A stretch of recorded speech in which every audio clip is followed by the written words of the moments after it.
Hit TV అభిమాన ప్రేక్షకులకు స్వాగతం. నేను మీ నాగేంద్ర కుమార్. ఇప్పుడే సారంగపాణి జాతకం సినిమా చూసి ప్రసాద్ ఐమాక్స్లో వచ్చి ఆ సినిమాకి సంబంధించిన వివరాలు మీతో పంచుకోవడం కోసం వచ్చాను. వెల్కమ్. అంటే ఎంత ఎక్సైట్మెంట్గా ఉందంటే, ఫస్ట్ దానికి ఎక్సైట్మెంట్ కారణం ఏంటంటే, మామూలుగా సినిమాకి వెళ్ళేటప్పుడు సినిమా కంప్లీట్ అయ్యి స్టూడియోకి వచ్చే ముందు ఈ సినిమా గురించి ఏం చెప్పాలరా బాబు, అసలు ఎలా చెప్పాలి, ఏం చెప్తే కరెక్టు దీనికి అనే ఒక మీమాంస, ఒక క్రైసిస్, ఒక సంఘర్షణ ప్రతి జర్నలిస్ట్లోని ఉండడం కామన్గా నేను గమనిస్తుంటాను. ఒకళ్ళనొకళ్ళు పలకరించుకోకుండా కూడా థియేటర్ నుంచి బయటికి వెళ్ళిపోతుంటాం. ఎందుకంటే ఈ మధ్య వచ్చిన సినిమాలు పరిస్థితి ఆ విధంగా ఉంది. ఖర్చులా చూస్తే ఎక్కడ తగ్గట్లా, నిర్మాతలు బలైపోయే రేంజ్లో బడ్జెట్లు పడుతున్నాయి. ఎంత పెడితే అంత పోయే సినిమాల మధ్య సినిమా పరిశ్రమ నిజంగా అతలాకుతలం అయిపోతున్నది, అలమటించిపోతున్నది అని చెప్పడానికి ఏమాత్రం సందేహించక్కర్లేని పరిస్థితిని సినిమా పరిశ్రమ ఈ రోజున ఎదుర్కొంటోంది. కానీ అలాంటి టైంలో ఒక సినిమా వచ్చి 2.5 గంటల పాటు థియేటర్లో ఆడియన్స్ని ఎంగేజ్ చేసి ఆడియన్స్ నవ్వుల పువ్వుల మధ్య తేలి ఆడుతున్నారు అంటే సినిమా పరిశ్రమకి అంతకన్నా పండగ మరి ఇంకొకటి ఉండనే ఉండదు. అలాంటి నవ్వుల పువ్వుల సినిమావే ఈ సారంగపాణి జాతకం. సరే, 2-3 డేట్లు అనుకున్నారు.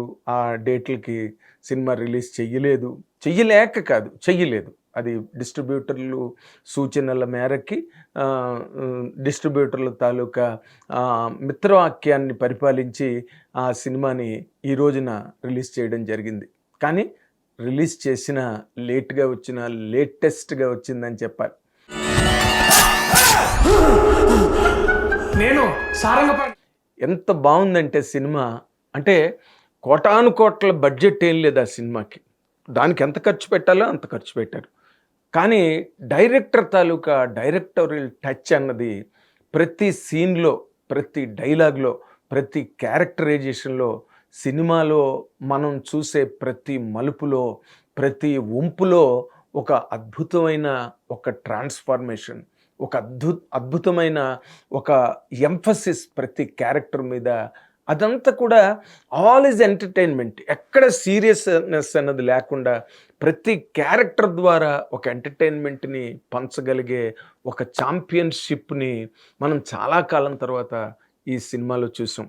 ఆ క్రెడిట్ అంతా కూడా దర్శకుడు ఇంద్రగంటి మోహన్ కృష్ణ గారికి చెందుతుంది అని చెప్పడానికి చాలా ఆనందంగా ఉంది. ఎందుకు అంటే ఈ సినిమా రిలీజ్ ముందు చేసిన ఇంటర్వ్యూస్ అన్నిట్లో కూడా నాతో ఒక అవసరాల శ్రీనివాస్ గారు కానీ, లేకపోతే ప్రియదర్శి గారు కానీ, లేకపోతే నిర్మాత గారు కానీ, ఎవరైనా కూడా అందులో హీరోయిన్గా యాక్ట్ చేసిన అమ్మాయి రూప కానీ, వీళ్ళందరూ కూడా ఎంత బాగా మేము ఇంద్రగంటి మోహన్ కృష్ణ గారి సినిమా చేయాలని కోరుకున్నామండి. అసలు ఈ సినిమాలో ప్రతి డైలాగ్లో, ప్రతి సినిమాలో సీన్లో ఇంద్రగంటి మోహన్ కృష్ణ గారి సిగ్నేచర్ కనిపిస్తుందండి అని చెప్తుంటే నాకు చాలా అబ్బురంగా అనిపించింది. ఎందుకంటే యాక్టర్స్ అందులో యాక్ట్ చేసిన వాళ్ళు నార్మల్గా రిలీజ్ ముందు ఇంటర్వ్యూలు ఇస్తారనుకోండి, ఇంటర్వ్యూలు ఇస్తారు, సినిమా బాగుందని చెప్తారు, వాళ్ళకి వీలైనంత మేరకి ఆ సినిమాని మెచ్చుకోవడానికి, ప్రమోట్ చేయడానికి ట్రై చేస్తారు. ఇది కామన్గా జరిగే ఒక ప్రక్రియ. కానీ ఈ సినిమాకి, అంటే సారంగపాణి జాతకం సినిమాలో యాక్ట్ చేసిన హీరోయిన్ కానీ, హీరో కానీ, ఇతర సభ్యులు కానీ అందరూ కూడా ఈ సినిమా గురించి చాలా గొప్పగా, ఇంద్రగంటి మోహన్ కృష్ణ గారి గురించి చాలా, అంటే వాళ్ళు తన్మయత్వంతో చెప్పిన సందర్భాలను నేను గమనించా. ఎందుకు ఇంత బాగా చెప్తున్నారు, ఏమిటి సినిమాలో ఉన్న గొప్ప విషయం అని చెప్పి నేను పదే పదే ఆలోచనలో పడి వాళ్ళ సినిమాకి వెళ్ళిన తర్వాత వాళ్ళు ఎందుకు అలా చెప్పారో, ఎందుకు అలా చెప్పాల్సి వచ్చిందో, ఆ చెప్పడానికి అవసరమైన కారణాలు ఏమిటో, ఆ కారణాలు వాళ్ళని ఎంతగా ముప్పిరిగొన్నాయో ఆ సినిమా చూస్తే కానీ నాకు I could not answer my self. అలాంటి ఒక స్పెల్ ఆఫ్ ఎంటర్టైన్మెంట్, అంటే ఒక 2.5 గంటలు నాన్ స్టాప్ ఎంటర్టైన్మెంట్ అంటామే. అంటే నార్మల్గా ఈ కైండ్ ఆఫ్ వర్డ్ చెప్పడం మనం చాలాసార్లు వింటాం. అవన్నీ కూడా రన్ ఆఫ్ ది మిల్ పడికట్టు మాటల్లాగా ఎప్పటికప్పుడు మనం చెప్పుకునే ఒక కస్టమరీ టెర్మినాలజీ కింద మారిపోయి, కానీ ఈ సారంగపాణి జాతకం అనే సినిమాకి ఆ మాట అంటే non stop entertainment for 2.5 hours అన్న మాట సారంగపాణి జాతకానికి కరెక్ట్గా టైలర్ మేడ్. ఈ సినిమా గురించే మాట పుట్టిందేమో అనిపించే అంత గొప్పగా వినోదం, ఆహ్లాదం, నవ్వులు థియేటర్ అంతా కూడా. అంటే మల్టీప్లెక్స్ థియేటర్లో పెద్ద జోకేసినా కూడా చాప్లిన్ గారు వచ్చి సీన్ చేస్తున్నా కూడా నవ్వడానికి మొహమాట పడి నవ్వడానికి స్టేటస్ పోతుందేమో అని అనిపించే ఆడియన్స్ కూర్చునే మల్టీప్లెక్స్ దద్దరిల్లిపోయింది ఇవాళ. గుడ్ టచ్ బ్యాడ్ టచ్ కాని చోట టచ్ చేశారు నవ్వులతో. ఎందుకంటే ఒక్కొక్క క్యారెక్టర్ వస్తుంటే ప్రియదర్శి, వెన్నెల కిషోర్, ఆ తర్వాత హర్ష సెకండ్ హాఫ్లో, అండ్ వడ్లమాన్ శ్రీనివాస్ గారు ఒక ఫాదర్గా, అండ్ అవతల పక్క నరేష్ గారు ఇంకో పక్క. అంటే మీరు ఈ రోజున ఒక 100 కోట్లు పెట్టి తీసే సినిమాలో ఉన్న క్యాస్టింగ్ చాలా వరకు ఈ సినిమాలో ఉంది. కానీ అది చాలా ఆర్టికులేటెడ్ బడ్జెట్లో చేశారు, బాగా ఖర్చు పెట్టారు. మీకు ఎక్కడ కూడా ఏ యాంగిల్లో కూడా వెలితి అనిపించకుండా అంత అద్భుతంగా సినిమాని హ్యాండిల్ చేశారు. ఇది ఒక రకంగా it's a great text book today. అంటే యంగర్ డైరెక్టర్స్ కానీ లేదా ఒక రకమైన ఫెయిల్యూర్స్ని ఫేస్ చేస్తున్న డైరెక్టర్లు కానీ ఈ సినిమాని ఒక పాఠ్యాంశంగా స్టడీ చేయాల్సిన అవసరం ఎంతైనా ఉంది. అంటే ఒక డైరెక్టర్ రాసుకునే స్క్రిప్ట్లో ఆ కథని ముందుకు ఎలా తీసుకెళ్ళాలి, ఎలా ముందుకు తీసుకెళ్తే అది చాలా నోవెల్గా, కొత్తగా, సరికొత్తగా ఉంటుంది, అండ్ చాలా ఇమ్మెర్సివ్గా ఉంటుంది, ఆడియన్ని ఎట్లాగా తన ఫోల్డ్లోకి తెచ్చుకోగలదు, ఇలాంటివన్నీ కూడా చాలా అద్భుతంగా ఈ సినిమాలో ప్రెజెంట్ అయ్యాయి. ఇదేంటి ఇక్కడ? నేను కథ గురించి చెప్పబోను. కొంతవరకు ఆ ట్రైలర్లో రిలీజ్ చేసిన దానిలో వడ్లమాన్ శ్రీనివాస్ గారి డైలాగ్ ఉంటుంది. నాలాంటి ఒక ప్రాక్టికల్ మనిషి కడుపున ఇలాంటి జాతకాలు పిచ్చోడు పుట్టాడు ఏంటి అని. ఆ జాతకాల పిచ్చి అన్నది ఈ రోజున మనం యూట్యూబ్లు చూసినా లేకపోతే రీల్స్, మీరు ఎక్కడ ఇన్స్టాగ్రామ్స్ ఎక్కడైనా చూసుకోండి, దాదాపుగా ఈ ప్రపంచంలో జాతకాల పిచ్చి బాగా ఎక్కువైపోయింది అని చెప్పాలి. ఎందుకంటే ప్రతి రోజున ఈరోజు ఇలా ఉంటుంది, మీరు ఈ రోజు ఇలా చేసుకోవాలి, ఈరోజు వినాయకుడు పూజ చేయాలి, ఈరోజు వెంకటేశ్వర స్వామి పూజ చేయాలి, ఈరోజు తులసిమాలలు జేబులో పెట్టుకుని వెళ్ళండి, లేకపోతే ఎర్ర గుడ్డ ముక్క మీ పర్సులో పెట్టుకోండి, ఇలాంటివన్నీ, లేకపోతే లవంగాలు దిగదడుపు తీసి బయట వేయండి, ఉప్పు కన్నులు తీసుకొచ్చి గుమ్మంలో పెట్టండి, ఇలాంటి సూచనలు కండిషన్స్ పెట్టి పురోహితులు, జ్యోతిష్య పండితులు, ఓకే అవి కొంతవరకు, ఎందుకంటే దాని పేరే యాస్ట్రోలాజికల్ సైన్స్, అంటే where the science ends there the philosophy begins అని.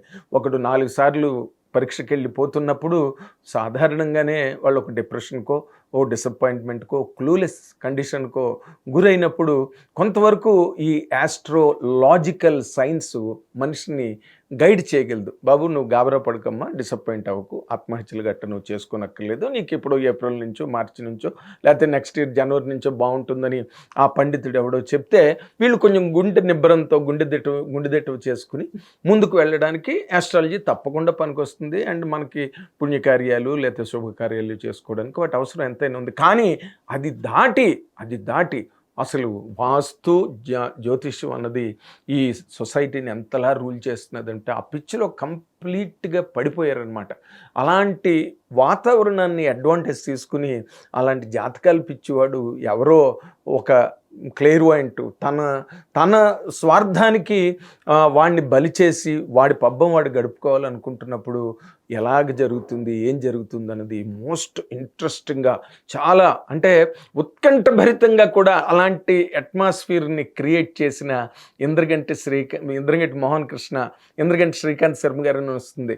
చాలా మహానుభావుడు, సాహిత్యవేత్త ఇంద్రగంటి శ్రీకాంత్ శర్మ గారి అబ్బాయి ఇంద్రగంటి మోహన్ కృష్ణ.